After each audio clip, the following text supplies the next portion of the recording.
Hello dear friends, welcome to knowledge review classes. आप सभी को बता दूं, कस्तूरबा गांधी बालिका विद्यालय शिक्षिका भर्ती।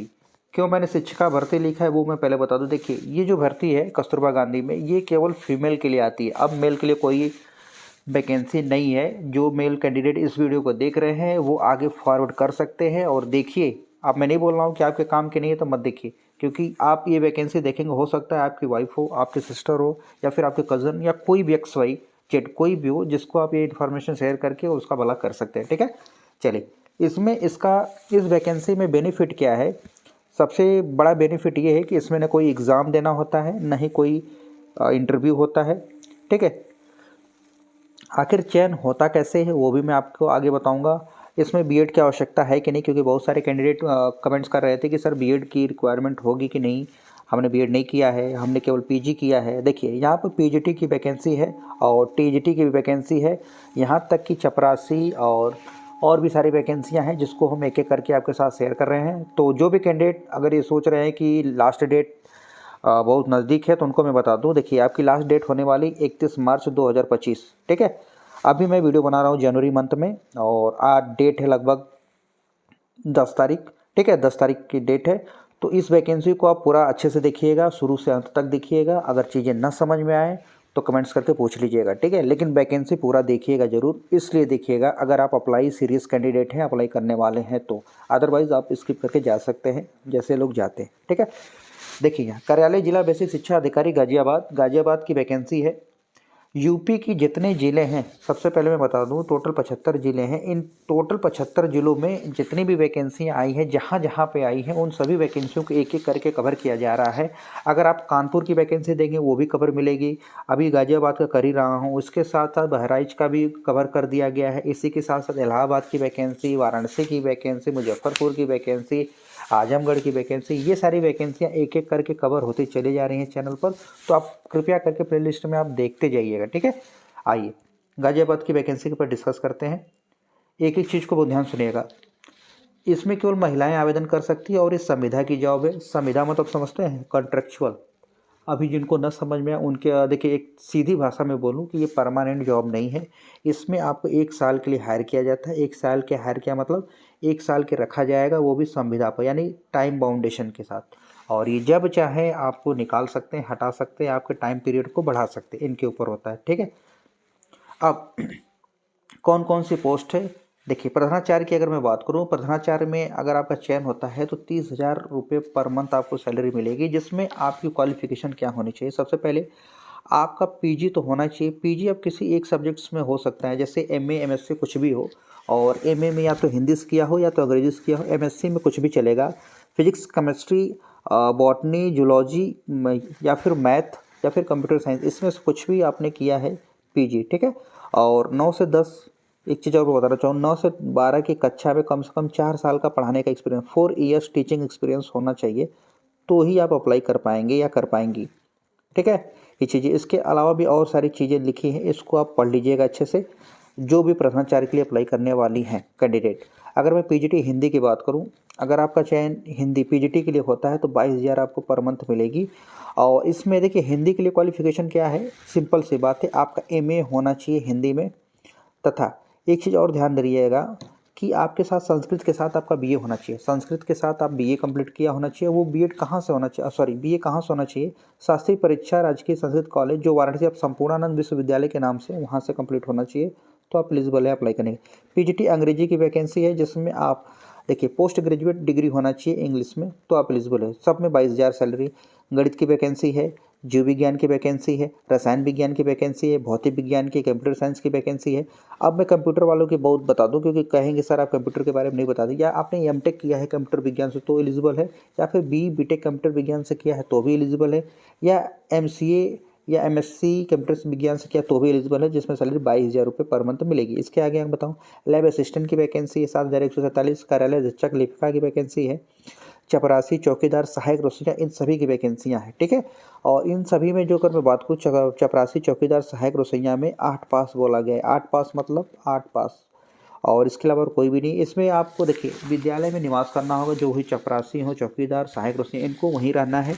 और कोई भी समस्या नहीं होनी, शारीरिक रूप से आप सक्षम होने चाहिए, शारीरिक बीमारी कोई नहीं होनी चाहिए, तो आप एलिजिबल अप्लाई करने के लिए। अब कैंडिडेट कमेंट्स करेंगे सर एज क्या होगी, एज लिमिट क्या है। तो देखिए प्रधानाचार्य के लिए मैं बता दूं ऑलरेडी 1 अप्रैल को, अब किस 1 अप्रैल की बात कर रहे हैं। देखिए जनरली अगर मैं बात करूं कस्तूरबा गांधी वाले 1 अप्रैल 2024 को कंसिडर करते हैं, ठीक है। 25 तो आया नहीं, 1 अप्रैल, तो 1 अप्रैल 2024 को सॉरी, आप कम से कम आपकी एज 30 साल होनी चाहिए और मैक्सिमम 45 साल होनी चाहिए, और 9 से 12 में कम से कम 4 साल टीचिंग का एक्सपीरियंस होना चाहिए, जो ऑलरेडी मैंने बता दिया। अब अगर अगर बाकी सारे पदों की बात करूँ, जैसे पीजीटी हुआ, चौकीदार, इन सभी के लिए 1 अप्रैल 2024, अगर 24 नहीं दिया है तो अब मान लीजिए 2024, लेट एग्जाम्पल मान लीजिए आप 25 साल के हो जाने चाहिए। अगर 25 साल के हैं आप तो ही अप्लाई करिएगा, और अधिकतम आयु 45 साल से ज़्यादा नहीं होनी चाहिए। और कस्तूरबा गांधी विद्यालय में अगर आप सेवा देना चाहते हैं तो मैक्सिमम 60 साल तक ही आप सेवा दे पाएंगे, उसके बाद रिटायर हो जाएंगे। आप देखिए अगर मैं बात करूं आपका मेरिट बनता कैसे है, आपको मैं बोला था कि इसमें चयन होता है, एग्ज़ाम नहीं होता है, ठीक है। मैंने बोला एग्ज़ाम नहीं होगा, नहीं इंटरव्यू होगा, तो आखिर चयन होता कैसे है। तो सिंपल सी बात है, आपका जो स्कोर कार्ड बनेगा एकेडमिक का, टेंथ का 10% लिया जाएगा, जो भी आपने पाया है स्कोर, जितना नंबर पाए इंटरमीडिएट उसका 10% लिया जाएगा। अगर आपने ग्रेजुएशन माने बीए किए हैं, बीएससी किए हैं, जो भी किए हैं उसका 20%। अगर आपने पीजी किया है, परास्नातक बोलते हैं जिसमें पीजी पोस्ट ग्रेजुएट को बोलते हैं, या एमए किया एमएससी, उसका 20% लिया जाता है। इसके बाद अगर आपने बीएड किया है, ठीक है, उसके बाद यानी सैद्धांतिक एवं प्रयोगात्मक परीक्षा में प्राप्त प्रतिशत, उसका 30% अगर किया है तो उसका % लिया जाएगा। ये सारी चीज़ों को कंसिडर किया जाता है। और देखिए यहाँ पर ये चीज़ें होनी चाहिए आपके पास, ठीक है, तो आप उसके बिहाफ पर सेलेक्ट किया जाएगा। अब इसमें एक चीज़ मैं बता दूं, मेरिट कोई ज़रूरी नहीं है कि मेरिट जिनका कम नंबर बन रहा है मेरिट, ऐसा मत निराश मत होइएगा कि इनका 30 बन रहा है, किसी का 32 बन रहा है, तो ऐसा भी नहीं कि आपका नहीं होगा। सारे लोग फॉर्म भरिएगा, इसलिए बोल रहा हूँ क्योंकि बहुत सारे वैकेंसियाँ ऐसी हैं जिसमें बहुत बच्चे कम अप्लाई करते हैं, जिसका काटा बहुत कम जाता है, ठीक है। और इस पर मैं जल्द वीडियो लाऊंगा। अगर कहीं की वैकेंसी आई होगी जहाँ का मतलब फिलिंग कंप्लीट हो गई होगी, काउंसलिंग होने के बाद जो रिज़ल्ट निकला है ना, बोलते हैं ना कि जैसे उन्होंने सेलेक्ट कर लिया है तो अपडेट दे देते हैं कि कितना कट ऑफ गया है, तो उसकी लिस्ट अगर अपडेट होती है तो मैं उस पर एक वीडियो बनाऊंगा ताकि सारे बच्चों के क्लियर हो जाए, क्रिस्टल क्लियर बोलते हैं, मतलब साफ साफ हो जाएगा कि हाँ आखिर बनती कैसे। अब हम बात करते हैं, आप अगर फॉर्म यहाँ तक वीडियो देख लिए हैं तो ऑब्वियस सी बात है कि आप जानना चाहेंगे कि फॉर्म को भेजे कैसे, क्या क्या अप्लाई करना है, कहाँ से भेजना है, क्या डॉक्यूमेंट्स लगाना है, वो ध्यान से सुनिएगा। अगर आप एक से ज़्यादा पद के लिए अप्लाई करना चाहते हैं तो अलग अलग फॉर्म को भरिएगा, ठीक। अगर किसी प्रकार के बदलाव, सुधार, विज्ञापन, अगर कोई भी चीज़ अपडेट करना है तो ये इनके डिपार्टमेंट करेगा, ठीक है। लिफाफे के ऊपर ध्यान सुनिएगा, लिफाफा में 3 लिफाफे आपको लेने हैं, 3 लिफाफे लेने हैं, ध्यान सुनिएगा। जो 2 लिफाफे होंगे उन दोनों लिफाफे पर 42 रुपये का एक टिकट लगा दीजिएगा, ठीक है। दोनों लिफाफे एक एक करके 42 रुपये का टिकट लगाइएगा, उन दोनों लिफाफों पे अपना एड्रेस मेंशन करिएगा, ठीक है। और एक तीसरा लिफाफा लीजिएगा जिसमें ये दोनों जो आपने टिकट लगाया, एड्रेस लिखा, इन दोनों लिफाफों को तीसरे लिफाफे में डाल दीजिएगा, ठीक है। इसके साथ साथ आप जो भी डॉक्यूमेंट्स ये बोलेंगे वो डॉक्यूमेंट्स की फ़ोटोकॉपी उस पर आपकी साइन कर कर मतलब इस फार्म में, इनका एक फार्म है जो आगे मैं दिखाऊंगा, उस फार्म को लेकर पिन अप कर दीजिए, उसको तीसरे लिफाफे में इसको भी डालकर इनको बताए हुए एड्रेस पर सेंड करना है, ठीक है। ध्यान सुनिएगा, कहाँ भेजना है, ध्यान सुनिएगा। देखिए आवेदन पद निर्धारित प्रारूप पर पंजीकृत डाक के माध्यम से कार्यालय, देखिए ये है कार्यालय जिला बेसिक शिक्षा अधिकारी गाजियाबाद, पिन कोड नंबर 201001 के, ठीक है, कि दिनांक इतने के शाम 5 बजे तक स्वीकार किए जाएंगे। यहाँ पर मेंशन किया नहीं है, ध्यान से मैं बता दूँ, यहाँ पर मेंशन नहीं किया है, लेकिन जब इनके साइट पर जाएंगे गाजियाबाद के, ठीक है, गाजियाबाद के जो ऑफिशियल साइट पर जाएंगे तो वहाँ पर सिंपल सा एकदम सीधे लिखा गया 31/3/2025, ठीक है, तक आपका फॉर्म पहुँच जाने चाहिए। तो आप देरी मत करिएगा, जितना जल्दी हो सके फॉर्म को भेज दीजिएगा, ठीक आप, ठीक है। ये चीज़ें होगी, बता दिया सारी चीज़ें। अब फॉर्म को देख लीजिए, वो फॉर्म है क्या, ये देखिए फॉर्म का फॉर्मेट है जिसको आपको डाउनलोड करना होगा, प्रिंट आउट निकालना होगा, उसको भरना होगा। इसके साथ जो भी डॉक्यूमेंट्स लगाइएगा वो सब फोटोकॉपी होनी चाहिए, ओरिजिनल डॉक्यूमेंट्स एक भी मत सेट करिएगा। और इसके साथ देखिए यहाँ पर बहुत सारे, कभी कैरेक्टर सर्टिफिकेट मांगता है, निवास प्रमाण पत्र मांगता है, उन सभी की फोटोकॉपी भी मेंशन कर दीजिएगा, ठीक है।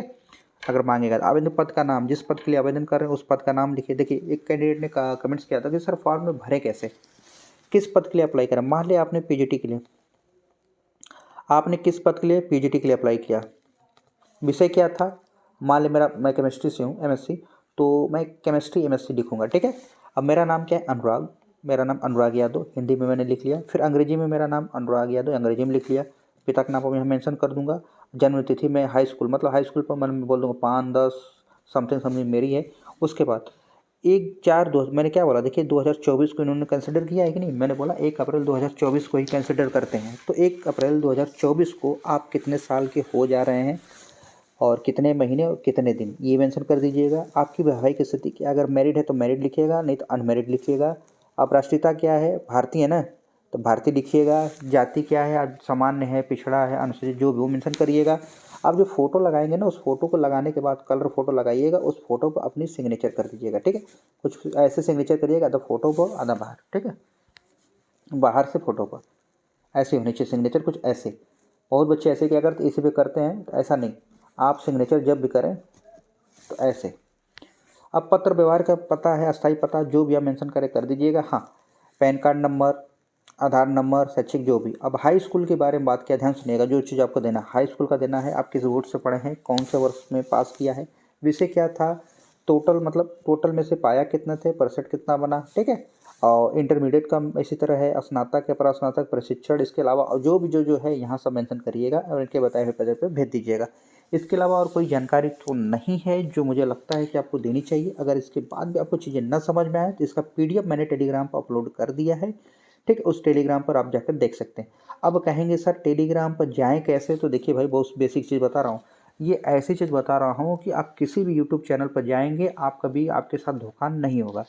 किसी भी यूट्यूब चैनल को आप देख रहे हैं, चाहे मेरा देख रहे हैं या किसी भी यूट्यूब चैनल के देख रहे हैं वैकेंसी के बारे में, तो जब भी कोशिश किया कि जो उनके टेलीग्राम पे या कोई भी लिंक पर आ जाना, सोशल मीडिया पर जाना चाहते हैं, तो उनकी जो लिंक होती है ना, चैनल के अबाउट सेक्शन में होती है। उस चैनल के अबाउट सेक्शन से जाकर जब उस लिंक पर आप क्लिक करेंगे तो आपके साथ फ्रॉड नहीं होगा। जैसे होता क्या है टेलीग्राम पर, जैसे मैं बोलूँ नॉलेज रिव्यू क्लासेस, अगर आप टेलीग्राम पर सर्च करेंगे तो 2-4 तो ना मेरे नाम के बहुत सारे दिख ही जाएंगे आपको, ठीक है, टेलीग्राम चैनल। तो अब आप कन्फ्यूजन में होंगे कि मैं डाउनलोड करूं तो करूं कौन सा ओरिजिनल है, कौन सा फेक है, फिर परेशान होंगे, फिर हमें कमेंट्स करेंगे। तो इसीलिए मैं बता रहा हूँ, आपको करना कुछ नहीं है, चैनल के अबाउट सेक्शन में जाना है। जैसे ही चैनल के अबाउट सेक्शन में जाएंगे वहाँ सारी लिंक मिल जाएगा आपको, इंस्टाग्राम मिल जाएगा और फेसबुक ग्रुप मिल जाएगा, ठीक है, और वहीं पर टेलीग्राम की लिंक मिल जाएगा, यहाँ तक व्हाट्सएप नंबर भी मिल जाएगा, सब कुछ वहीं, ताकि आपके साथ कोई फेक ना हो, कोई फ्रॉड ना हो, ठीक है। आप समझ गए होंगे, चाहे मेरा हो चाहे किसी का हो, ये बेस्ट तरीका है जो आपको सभी मेरे स्टूडेंट्स हैं या फिर जो मुझे देख रहे हैं उन सभी को मैं शेयर किया हूँ। तो ये सारी चीज़ें वो ध्यान रखिएगा। देखिए एक चीज़ मैं बताना चाहूँगा, आपकी जो भी डाउट हो, जो भी कैंडिडेट मुझे देख रहे हैं, देख रही हैं, जो भी XYZ, आप हमसे कोई भी डाउट हो आप पूछ सकते हैं, हम आपकी हेल्प करने के लिए रेडी हैं। और हमारी टीम्स जो भी कैंडिडेट का कमेंट करेंगे उनकी रिप्लाई कर देंगे। इसके अलावा और भी वैकेंसियां हैं जो कस्तूरबा गांधी बालिका विद्यालय की हैं, जिसको एक एक करके हम कवर करते चले जा रहे हैं। तो बने रहिएगा मेरे साथ लॉन्ग समय तक, ताकि आपको अपडेट मिलता रहे। और अपने दोस्तों को वीडियो ज़रूर शेयर करिएगा, हमसे आपसे यही मेरी रिक्वेस्ट है, ठीक है। धन्यवाद, जय हिंद, जय भारत।